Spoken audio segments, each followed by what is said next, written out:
So at this point, I want to introduce our president and CEO, Dan Baker. And rather than going through his long experience with the Peace Corps Agency, other agencies, and at NPCA, I think what he has done this year as the president and CEO of NPCA speaks for itself in terms of the turnaround we've had with our organization. And so with no further ado, I would like to welcome our president and CEO, Dan Baker. Thanks so much, John, and welcome everyone to the 2023 Peace Corps Connect, virtual again, but hopefully for the last time. As John alluded, we are looking at having a return to our in-person Peace Corps Connect meetings every July and August moving forward. We're hopefully going to be able to announce the next location and dates within the next month or two. We did decide to do it virtually again this year, mostly because of a staff bandwidth issue. As I think many of you know, it's been quite a year since I sat shoulder to shoulder last year with John Evans as the brand new, at that time, board chair. And it's been a great year. It's been difficult. I've been very lucky to be supported by a fantastic board of directors, extremely supportive. I've never seen a group of volunteer board directors work as hard as they have to support an organization. A lot of time has gone into supporting me and the team, and I just can't thank the board of directors enough. As many of you know, in January of this year, I graciously and humbly accepted a one-year term as the Peace Corps NPCA president and CEO. During this year, my mandate has been to stabilize and find some financial footing for the organization, and to work with the community to create a new strategic vision beginning in 2024 for the organization in support of the mission of Peace Corps and in support of the returned Peace Corps volunteers and the community we support. Through this year, I've been very transparent with the board of directors about the leadership and management needs of National Peace Corps Association, and I've encouraged them to very carefully consider our management and leadership needs moving forward.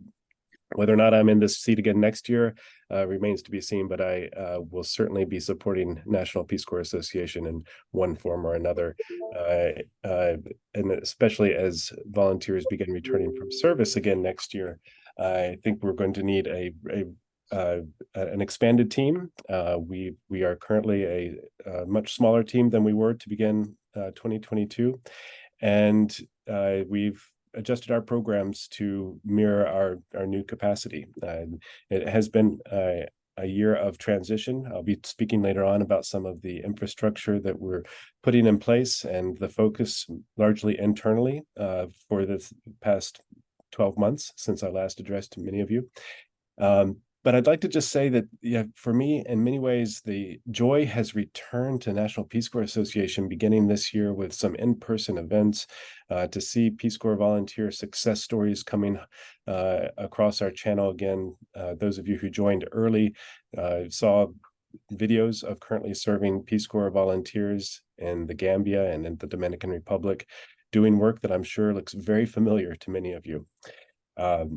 The world has changed, though, and Peace Corps, I think many of you heard last night, is changing along with it to meet new needs.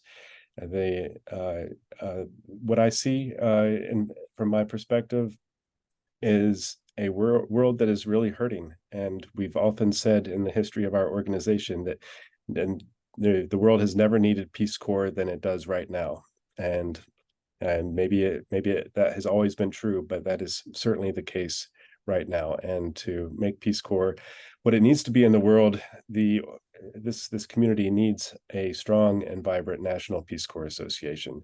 That is unquestionable.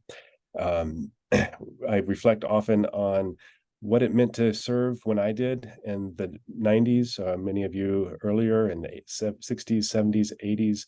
In the latter part of the 20th century, being an American in the world meant something much different than it is today. There's a rise of authoritarianism, a lack of hope across the world, and a strong Peace Corps presence is needed like never before to restore our country and our reputation across the world. There's no soft diplomacy, especially with